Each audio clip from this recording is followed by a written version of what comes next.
We're going to look now at a technique that will streamline matters for us in taking the derivative of a function. Consider this function, it is a binomial cubed. Now, there are at least two ways that we can identify right now to attack the derivative of this problem. We could just stretch this out a little bit and say we have three factors of the binomial and use the product rule. Another way would be to stretch out like this and then expand the whole thing. That is, multiply the binomials out and then deal with the polynomial that results. Either of those techniques involves quite a bit of manipulation. There's another way for us to deal with this, and here's that way. This is called the chain rule. The chain rule. If f of x is this, then we can let a variable stand in for this binomial. Let a single letter stand in for this. Now, we're going to do a lot of this mentally a little bit later, but for right now, we're going to actually write the letter and let it stand in and see what happens. We're going to let a letter like u stand in for 2x minus 5, and now the function can be written as u cubed. And it turns out that the derivative of the function is the derivative of f in terms of u. That is, the derivative of this times the derivative of this expression. It's u prime, which is the derivative of 2x minus 5. It's kind of like we're putting a function into a function. We're sort of creating a composite situation. Now, the way it works is like this, and it goes rather fast. And I know this is rather confusing at this point, but it'll all be clear in just a minute. If we're thinking about the derivative of this, then it's 3u squared. And then the derivative of the u part, now the u part was just what was in parentheses here. The derivative of this is just 2. Now, the u, remember, turned out to be the 2x minus 5. And when we pop that back into the situation, we have 6 times binomial squared. And now this technique makes it a lot faster to deal with the derivative. But using the technique, we have to use our imagination a little bit and put this u letter into the situation. Incidentally, the name chain rule comes from this idea. What we're really doing here in this product situation is we're taking a dy, the derivative of y with respect to u, and multiplying times that u prime is really just the derivative of u with respect to x. You see, now look at the flow here. It's derivative of u with respect to, the derivative of y with respect of u, derivative of u with respect to x. And now with this chain involved, this really is derivative of y with respect to x. So that's kind of conceptually how it's going. Well, let's go through it another time or two. Here's another problem. This one is a quotient. If we were doing this particular problem using the rules that we talked about earlier, that is, using the quotient rule, it would look like this. And incidentally, the chain rule doesn't always represent a saving of time. It's just about the same amount of time that it would take doing this by the old method as with the chain rule. I just want to show you both techniques. If we're using the quotient rule, then remember it is the derivative is the denominator times the derivative of the numerator, the derivative of 2, and then minus the numerator times the derivative of the denominator. The derivative of 3x plus 1 is 3. And then all of this is over the denominator squared. Now, cleaning up a little bit, the 0 takes this term out, so we have negative 6 over denominator squared, or 3x plus 1 squared. That's easy enough. But if we use the chain rule, it looks like this. Now, we're going through this very slowly and meticulously. I'll show you how to deal with it much faster in just a minute. But we take our function and then we make a replacement, either mentally or actually show that replacement. And I'm showing it here.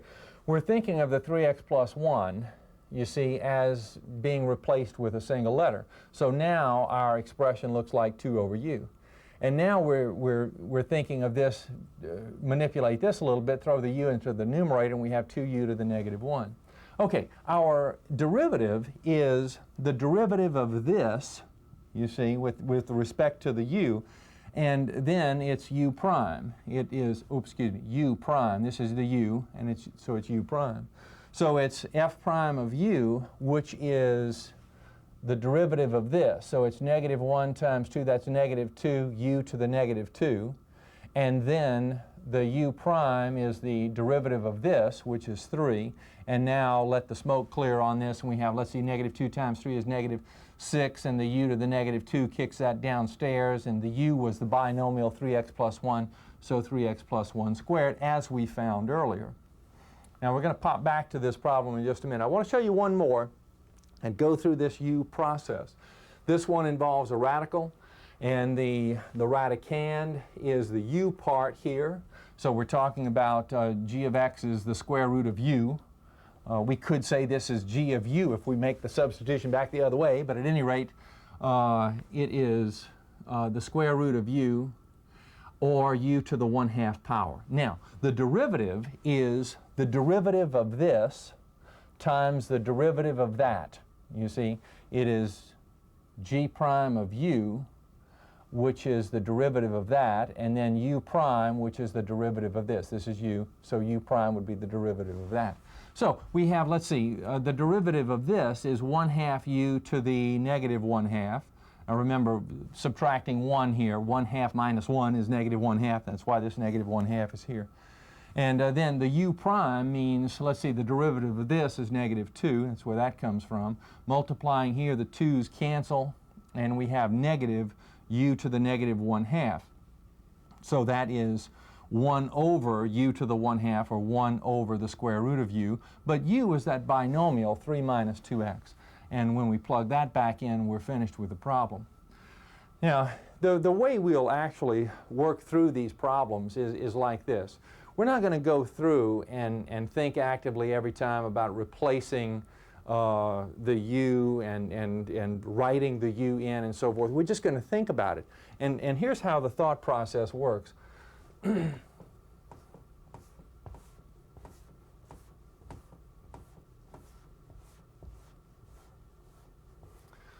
All right, just think of this. I'm just going to rewrite this for convenience as 3 minus 2x to the 1/2 power. That's kind of helpful. All right, now I'm just thinking of a single entity here. Think of single entity. Here's our u from before, but just think single entity. All right, if we're letting think of one unit or one idea, one letter stand in for this, then think about the derivative as, take the derivative in terms of this single entity. So it's 1/2 times single entity to an exponent which is 1 less than this. Okay, so 1/2 times single entity times an exponent which is 1 less than this. Now, multiply that times the derivative of the single entity. You see, that's all you're kind of doing it as though this were a single letter, and then take the derivative of that which was replaced by the single letter. So we have negative 2 here. And then cleaning up, we're done. So let's see. This kicks down into the denominator. The 1/2 times the negative 2 is negative 1. So that gives us a negative 1 in the numerator. And in the denominator, we have this binomial to the 1/2 power, or the square root of that binomial.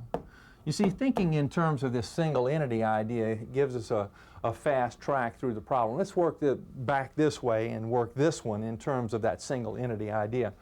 So here,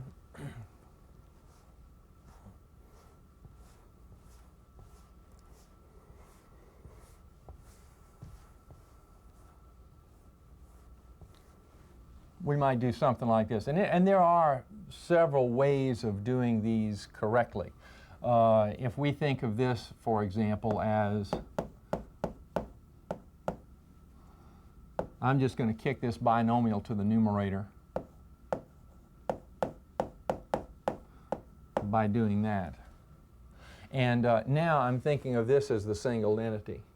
And taking the derivative of this as a single entity, single variable, you see, it's minus 1 times 2, that's minus 2, times the single entity to an exponent 1 less than this. So f prime of x then, starting it out, negative 1 times 2, negative 2, times the single entity to an exponent 1 less than that. Now, follow that by a factor which is the derivative of the single entity. So we have times 3. And now we just clean up, and we're finished. Let's see, negative 2 times 3 is negative 6, so it'll be negative 6 in the numerator. In the denominator is the 3x plus 1 squared. And so we've accomplished the situation in much less time than we could have otherwise. Sometimes the chain rule can be used as a nested situation within a more complicated problem. Here's an example. F of x is this, and we want to find its derivative. We're thinking of the 3x minus 9 as that single entity that we've been referring to. Whether we write it down or not is really beside the point. But the derivative now of the function, we're thinking in terms of using the product rule, so it's x times the derivative of this. And in taking the derivative of this part, we're using the chain rule. So I've written in here, for emphasis, x times, use the chain rule here, and then plus, it's this other factor times the derivative of x. So it's 3x minus 9 cubed, the derivative of x is 1. Now, all of this other part out here is kind of outside clutter when you're trying to concentrate on the chain rule. So it's just a matter of bringing down, manipulating, and so forth. Let's concentrate here on using the chain rule to derive or to find the derivative of this part of the problem. So we have single entity cubed. So it's 3 times the derivative of that as a single entity is 3 times single entity squared. And then multiply that times the derivative of the single entity. So we have 3 times binomial squared times the derivative of the binomial is this. Now it's a matter of cleaning up, and there's a lot of work to do in cleaning up on this problem. We have 3 times 3, 9 times x, 9x, and I brought down this part, and then over here I've just brought down this. Now your teacher may say, well, it's okay to leave the problem like this. We're just concentrating on how to use the chain rule and the technique for that, and we've accomplished that at this point in the problem. Other teachers might say, well, you need the practice in the algebra manipulation, so we need to take this a bit further and simplify it a little bit. You see, there's a lot of simplifying to do. We have a binomial squared, same binomial cubed over here. That gives us a factoring opportunity. We have common factors in both of the binomials. That gives us another kind of opportunity. Let me show a manipulation here. I'm going to manipulate this a little bit because a lot of times when you come to some kind of conclusion on your paper, you might turn to the back of the book and look to see if you've worked the problem correctly. And there's something that looks entirely different in the back of the book. Well, a lot of times that entirely different looking thing in the back of the book turns out to be the same thing that you got. So you're not necessarily wrong, it's just not manipulated into the same form. That's all there is to it. So let me show you a little manipulation here, and you probably know this. You can skip over this if you want to, but it's just a real fast idea. Now, I'm looking at these two terms, and I'm taking out the common factor of 3x minus 9 squared. So if I take 3x minus 9 squared out of this term, I'm left with 9x. Out of this term, I'm left with 3x minus 9. Now, collecting here, I get 12x minus 9. But I have these common factors in both of the binomials. I'd like to snag the 3 out of here and a 3 out of there. And when I take the 3 out of here, I have 3 times x minus 3 all squared. I take the 3 out of here, and I have 3 times 4x minus 3. Now, I've written that up here. So 3 times x minus 3 all squared, and then 3 times 4x minus 3. Okay, squaring the 3, I get 9. Squaring the binomial, I get the binomial squared. I'll bring down the 3 in this other factor. And then expanding a little further, or multiplying the constants, 9 times 3, 27, times x minus 3 squared times this other factor. Anyway, a lot of manipulation. Let's take a look at another one. We have a binomial, looks kind of complicated, squared. And again, we're going to use the chain rule within the process of finding the derivative here. So y prime then is, well, let's see. Our idea is to use the chain rule notion from the get-go. We're thinking of this as our single entity. So we take the derivative in terms of the single entity. Well, let's see, it's a single entity squared, so it's 2 times single entity to the first power. 2 times single entity to the first power times the derivative of that. So it's times the derivative of that piece. Now, all right, let's turn our attention to that part of it. And incidentally, right here, I'm just multiplying 2 times the numerator, so we have this, and I've left this in factored form anyway. All right, so the derivative here, now here's where we're using the quotient rule. So we take the denominator and multiply it times the derivative of the numerator. So it's denominator times derivative of the numerator, then minus the numerator times the derivative of the denominator. The derivative of this is 2x. And then all of this is over the denominator squared. And now it's, again, it's just a matter of cleaning up. And if we, let's see, I've taken this factor in this numerator and just brought it down. And I've expanded this and collected some terms. So it was 3 times x squared plus 3, and then minus this product. And when you collect like terms and so forth, you get this trinomial.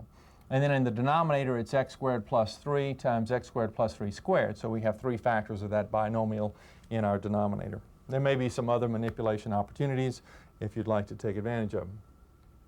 Let's talk about using the chain rule in trig functions. And it turns out that it works exactly the same way that it did before. If we have here sine 2x, and we want to find the derivative now of y, then we think of the single entity as the 2x. And so we're thinking, okay, we're gonna find the derivative here. So we think in terms of sine of single entity. Now, what is the derivative of the sine of the single entity? Well, the derivative of sine is cosine, so it would be the cosine of the single entity, then times the derivative of the single entity itself, which is 2. So this is 2 cosine 2x. And that's just the way it works. We think of the nested situation involved within our trig function. Now, there is some confusion sometimes with the use of parenthesis involving trig functions. I want to show you the difference between cosine x squared and cosine x squared. It turns out, I mean, it sounds like I'm saying the same thing, but if you put parenthesis in, you say it the same way, but it turns out to be quite a bit different. If no parentheses are involved and we have cosine x squared, and it's like the cosine of the amount x squared, you see, and let's find its derivative just for practice here. Now, the x squared part is the single entity. So let's see, single entity. The derivative of cosine is negative sine, so the derivative of cosine single entity is negative sine single entity. And then the derivative of the single entity, the derivative of x squared is 2x. So we would write this as minus 2x sine x squared. Now, if we put parenthesis in here and think of cosine x squared like this, and you know that in trigonometry we often put this exponent right in between. We say this is cosine squared x, just for the clarity of the difference between these two. But sometimes it's necessary to write it like this. This is pretty clear too, isn't it? We just have to write the parenthesis when this is what we mean. So let's see, we're thinking about using cosine x as in our chain rule as the single entity. So we have single entity squared. Okay, good. The derivative then is 2 times single entity to the 2 minus 1. So it's 2 times cosine x. The cosine x is now to the 1 power, so no parenthesis is necessary. Then times the derivative of the single entity. The single entity is cosine x, the derivative is minus sine x. And now we clean it up. This is negative 2 cosine x sine x.